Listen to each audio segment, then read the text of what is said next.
Good morning friends, இது உங்கள் friends புதுசு அகாடமி. டெய்லி கண்டவர்ஸில் இன்றைக்கி என்ன பார்க்க போகிறோம்னு பார்த்தீங்கன்னா ஜூன் 5 2025 வியாழக்கிழமை இன்னைக்கு கண்டவர்ஸ் தான் பார்க்க போகிறோம். இதுக்கு முடிஞ்சு பார்த்தீங்கன்னா நம்ம டெய்லி கண்டவர்ஸ் வீடியோ அப்லோட் பண்ணியிருக்கோம். பார்க்காதவங்க பார்த்து நோட்ஸ் எடுத்து வச்சுக்கோங்க. அது மட்டும் இல்லாமல் நம்மளோட சேனலை சப்ஸ்கிரைப் பண்ணுங்கள், சப்போர்ட் பண்ணுங்கள். முடிஞ்சளவு உங்கள் ஃப்ரெண்ட்ஸ் எல்லாம் ஷேர் பண்ணுங்கள். நம்மளுடைய ஃப்ரெண்ட்ஸ் போலீஸ் அகாடமி அப்படின்ற டெலிகிராம் ஜாயின் பண்ணிக்கோங்க.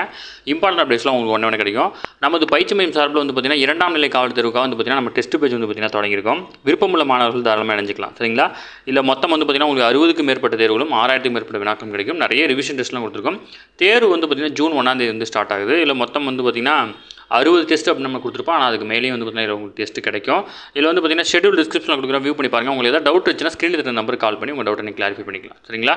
வாங்க ஃப்ரெண்ட்ஸ், கரண்ட் அஃபேர்ஸ் பார்த்துடலாம். முக்கியமான அப்டேட், ஓகேங்களா?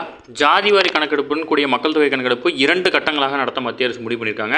இது தொடர்பாக மத்திய உள்துறை அமைச்சகம் புதன்கிழமை வெளியிட்ட அறிவிப்பில் வந்து பார்த்திங்கன்னா ஜாதிவாரி கணக்கெடுப்புடன் கூடிய மக்கள் தொகை கணக்கெடுப்பு 2027 2 கட்டங்களாக நடத்த தீர்மானிக்கப்பட்டிருக்கு, ஓகேங்களா?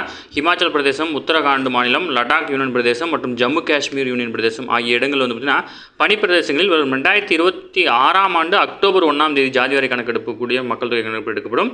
நாட்டின் பிற பகுதிகளில் 2027ஆம் ஆண்டு மார்ச் 1ஆம் தேதி பார்த்தீங்கன்னா இந்த கணக்கெடுப்பு தொடங்கப்படும் அப்படின்னு சொல்லியிருக்காங்க, ஓகேங்களா? இது எத்தனையாவது கணக்கெடுப்பு எடுக்க போகிறாங்க அப்படின்னா 16வது மக்கள் தொகை கணக்கெடுப்பு. கடைசியாக வந்து பார்த்தீங்கன்னா 2011 தான் எடுத்தாங்க. இது வந்து பார்த்தீங்கன்னா 15வது மக்கள் தொகை கணக்கெடுப்பு. ரொம்ப சிம்பிளாக கேட்கணும் அப்படின்னா இந்த மாதிரிலாம் கொஸ்டின்ஸ் கேட்கலாம். இப்போ எடுக்க போகிறது வந்து பார்த்தீங்கன்னா 16வது மக்கள் தொகை கணக்கெடுப்பு. முக்கியமாக நோட் பண்ணி வச்சுக்கோங்க, இம்பார்ட்டன்ட் அப்டேட்.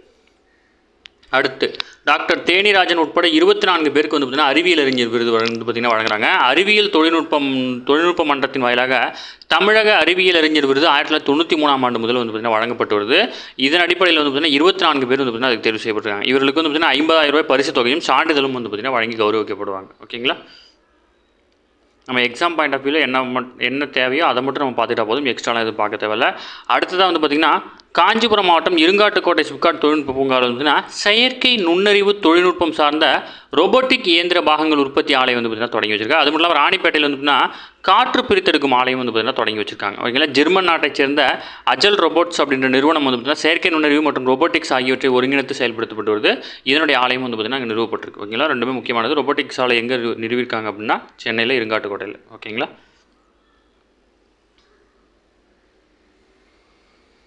அடுத்து வந்து பார்த்திங்கன்னா முக்கியமான விஷயம் தான் இதுவும். மத்திய அரசு வரி வருவாய் பகிர்வை 50% உயர்த்த வேண்டும் என்று பெரும்பான்மையான மாநிலங்கள் வலியுறுத்தியதாக வந்து பார்த்திங்கன்னா 16வது நிதி ஆணைய தலைவரான அரவிந்த் பனகாரியா அவர்கள் வந்து பார்த்திங்கன்னா தெரிவிச்சிருக்கிறார், ஓகேங்களா? இவர் தான் வந்து பார்த்திங்கன்னா 16வது நிதி ஆணையத்தினுடைய தலைவர் யார் அப்படின்னா அரவிந்த் பனகாரியா. முக்கியமான கொஸ்டின். அரசியலமைப்பு சட்டப்பிரிவு 280 கீழ் வந்து பார்த்திங்கன்னா கடந்த 2023ஆம் ஆண்டு டிசம்பர் 31ஆம் தேதி 16வது நிதி ஆணையம் வந்து பார்த்திங்கன்னா அமைக்கப்பட்டுச்சு, ஓகேங்களா? வரும் 2026ஆம் ஆண்டு ஏப்ரல் 1ஆம் தேதி முதல் தொடங்கி 5 ஆண்டு காலத்திற்கு மத்திய மாநில அரசு இடையான வரி வருவாய் பகிர்வை வந்து பார்த்திங்கன்னா பரிந்துரைக்கிறது தான் இதனுடைய முக்கியமான வேலை, ஓகேங்களா? 16வது நிதி ஆணைய தலைவர் யார் அப்படின்னா அரவிந்த் பனகாரியா. இது ரொம்ப முக்கியமான கொஸ்டின். அடுத்தது ஒரு முக்கியமான திட்டம்.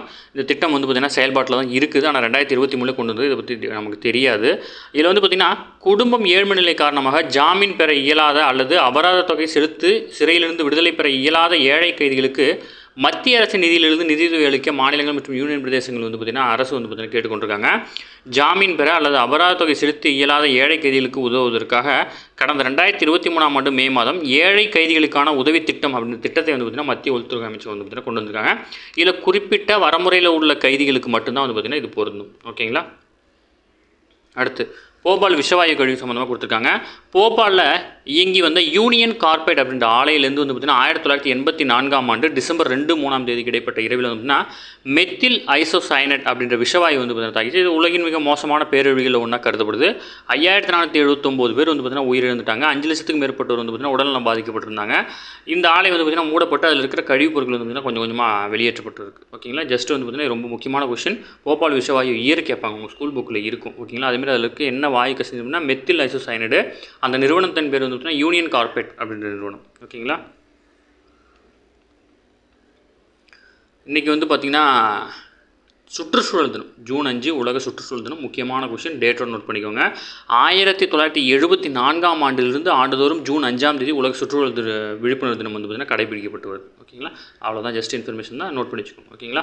ஓகே ஃப்ரெண்ட்ஸ், இன்னைக்கு கரண்ட் அஃபேர்ஸ் அவ்வளோதான். இதை தாண்டி எதுவுமே கேட்க வாய்ப்பில்லை. டெய்லி கரண்ட் அஃபேர்ஸ் டெய்லி பார்த்துங்க, அப்போ தான் மந்த்லி வீக்லி படிக்கும்போது ஈஸியாக இருக்கும்.